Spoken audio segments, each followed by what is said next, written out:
مسلمان عورتیں یہی کامیاب ہونے والے ہیں، یہی فلاح پانے والے ہیں۔ تو عورتوں کی پہلی صفت کے اندر جو سب سے پہلی چیز آئی، فرمایا ان المسلمین والمسلمات والمؤمنین والمؤمنات۔ اب اس پہلی صفت کے اندر دو چیزوں کا تذکرہ ہے، ایک ایمان کا اور دوسرا اسلام کا۔ اب ان دونوں کے اندر خفیف سا فرق ہے، چھوٹا سا ایک فرق ہے کہ آیا ایمان کیا چیز ہے اور اسلام کیا چیز ہے۔ تو فرمایا ایمان کہا جاتا ہے دل کی کیفیت کو، دل کی حالت کو، جیسے آمنت باللہ و ملائکتہ و کتبہ و رسلہ والیوم الآخر، کہ اللہ پر ایمان لانا اور اللہ تعالیٰ کے فرشتوں کے اوپر ایمان لانا اور اس کی کتابوں کے اوپر یقین رکھنا اور اس کے بھیجے ہوئے رسولوں کو تسلیم کرنا اور آخرت کے دن کے اوپر بھی یقین رکھنا۔ اب یہ ایسی چیزیں تھیں کہ جن کا تعلق انسان کے دل کے ساتھ تھا،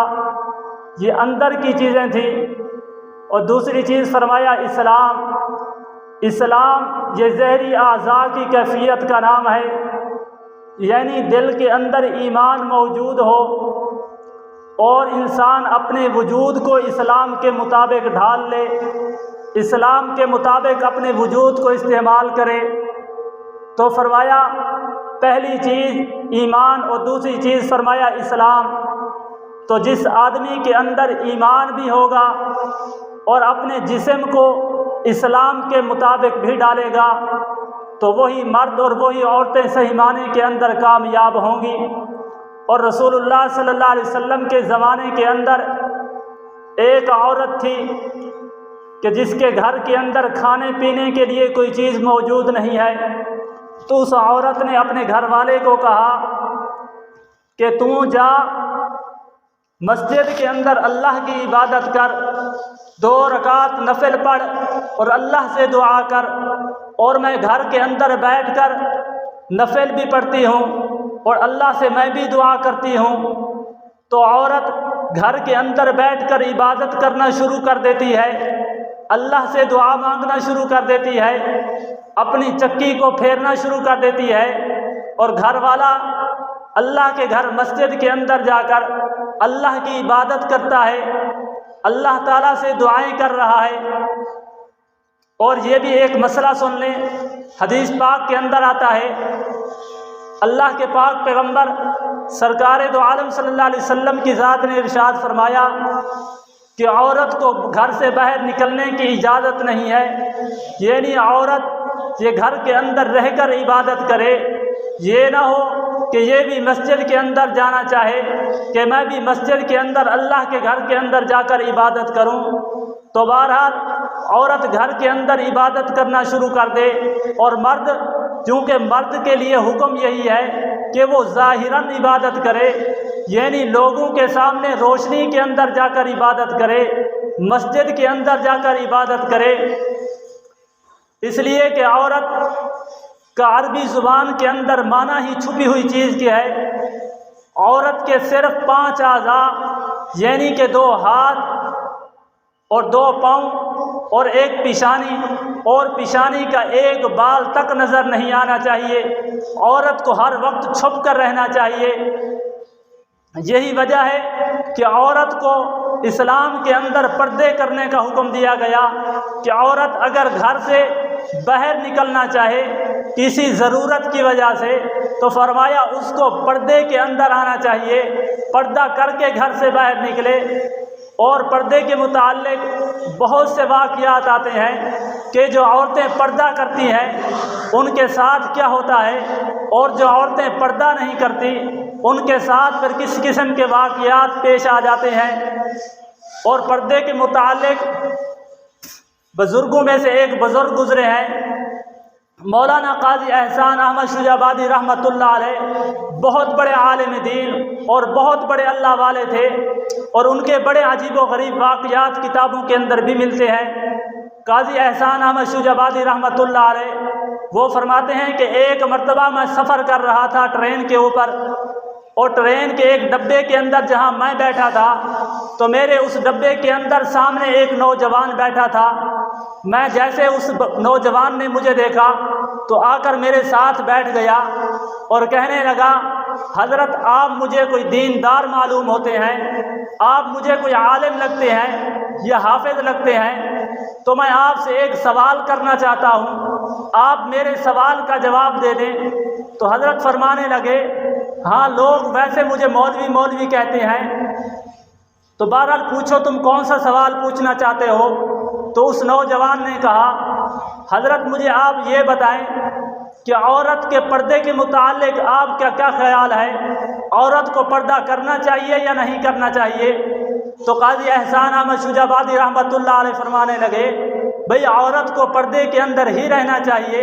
تو وہ نوجوان کہنے لگا، حضرت دل کا پردہ ہونا چاہیے، آنکھوں کا بند ہونا ضروری نہیں ہے۔ آنکھوں کا کس چیز کا پردہ؟ دل کے اندر بس عورت کا احترام ہونا چاہیے، دل کے اندر عورت کی عزت ہونی چاہیے، باقی آنکھوں کا بند ہونا یہ کوئی ضروری چیز تو نہیں ہے۔ تو حضرت فرمانے لگے، میں خاموش ہو گیا، اور اتفاق سے میری جیب کے اندر ایک لیمو تھا، تو میں نے اس لیمو کو اپنی جیب سے باہر نکالا اور ایک چاقو لیا اور اس نوجوان کے سامنے میں نے اس لیمو کو کاٹا۔ تو جیسے ہی اس نوجوان کے سامنے میں نے اس لیمو کو کاٹا، اب چاقو بھی میرے ہاتھ میں، لیمو بھی میرے ہاتھ میں، اور کاٹ بھی میں رہا ہوں، لیکن میں نے اس نوجوان کو دیکھا کہ اس کے منہ کے اندر سے پانی آ رہا ہے۔ تو میں نے اس نوجوان سے پوچھا، بھئی چاقو میرا ہے، لیمو میرا ہے، کاٹ اس کو میں رہا ہوں، لیکن تیرے منہ کے اندر پانی کیوں آ رہا ہے؟ تو وہ نوجوان کہنے لگا، حضرت اصل بات یہ ہے کہ فطرت کا تقاضا یہ ہے کہ جب بھی کوئی انسان، کوئی مرد ہو یا عورت، جب اس قسم کی کوئی چٹپٹی چیز دیکھتا ہے تو اس کے منہ کے اندر پانی آ ہی جاتا ہے۔ تو حضرت مولانا احسان احمد شجاع آبادی رحمۃ اللہ علیہ فرمانے لگے، بھئی شریعت نے بھی اسی قانون کے تحت یہ قانون بنایا ہے کہ عورت پردے کے اندر رہے۔ عورت عورت ہی ہے، جب وہ بغیر پردے کے باہر نکلے گی، کسی مرد کی اس کے اوپر نظر پڑ جائے گی، تو فطرت کا تقاضا یہی ہے کہ جیسے ہی مرد کی نظر اس عورت کے اوپر پڑے گی تو اس عورت کا حسن، اس عورت کی خوبیاں اس مرد کے دل کے اندر بسنا شروع ہو جائیں گی، تو پھر انسان کا دل گناہوں کی طرف جائے گا۔ اس لیے عورت کو پردے کے اندر ہی رہنا چاہیے۔ پردہ کر رہے گی تو خود بھی سکون کے اندر رہے گی اور دوسرے مسلمانوں کو گناہوں سے بھی بچا لے گی۔ اس لیے شریعت نے، اللہ کے قرآن نے، محمد الرسول اللہ کے فرمان نے عورت کو حکم دیا ہے کہ جب بھی گھر سے باہر نکل تو پردے کی حالت کے اندر نکل، تاکہ تو خود بھی گناہوں سے بچ جائے اور دوسرے مسلمان، دوسرے مرد بھی گناہوں سے بچ جائیں۔ تو میرے دوستو، اگر عورت پردہ کر کے گھر سے باہر نکلے گی تو خود بھی سکون کے اندر رہے گی، خود بھی شر سے بچ جائے گی، اور دوسرے مسلمان وہ بھی عورت کے فتنے سے، عورت کے شر سے محفوظ ہو جائیں گے۔ میرے دوستو، عورت کو اسلام نے پردے کے اندر رہنے کا حکم دیا، تو بہرحال وہ اس کا مرد گھر والا مسجد کے اندر اللہ کی عبادت کر رہا ہے اور عورت خود گھر کے اندر عبادت کر رہی ہے، نماز پڑھ رہی ہے۔ اور حدیث پاک کے اندر آتا ہے، خود اللہ کے پاک پیغمبر سرکار دو عالم صلی اللہ علیہ وسلم کی ذات نے ارشاد فرمایا کہ عورت کو چاہیے کہ گھر کے اندر جب نماز پڑھ رہی ہو تو اس کے لیے بہتر اور مناسب یہی ہے کہ وہ گھر کے کسی کمرے کے اندر عبادت کرے، روشنی کے اندر بھی عبادت نہ کرے۔ یعنی اگر عورت اندھیرے کے اندر عبادت کرتی ہے، نماز پڑھتی ہے، تو عورت کی نماز تو ہو جاتی ہے، لیکن مرد اگر اندھیرے کے اندر نماز پڑھے اس کی نماز نہیں ہوتی۔ تو بہرحال شریعت کے اندر، اسلام کے اندر عورت سے جتنا ہو سکے اتنی چھپ کر عبادت کرے، جتنی تنہائی کے اندر عبادت عورت کرے گی، جتنی اندھیرے کے اندر عبادت کرے گی، اللہ پاک اس کو اتنا زیادہ اجر اور ثواب دیں گے۔ تو میرے دوستو، اہل ایمان عورتوں کے لیے اللہ نے جو اہل ایمان مسلمان عورتوں کی پہلی خوبی، پہلی صفت بیان فرمایا ان المسلمین والمسلمات والمؤمنین والمؤمنات، کہ مسلمان مرد اور مسلمان عورتیں، مومن مرد اور مومن عورتیں یہی کامیاب ہونے والے ہیں۔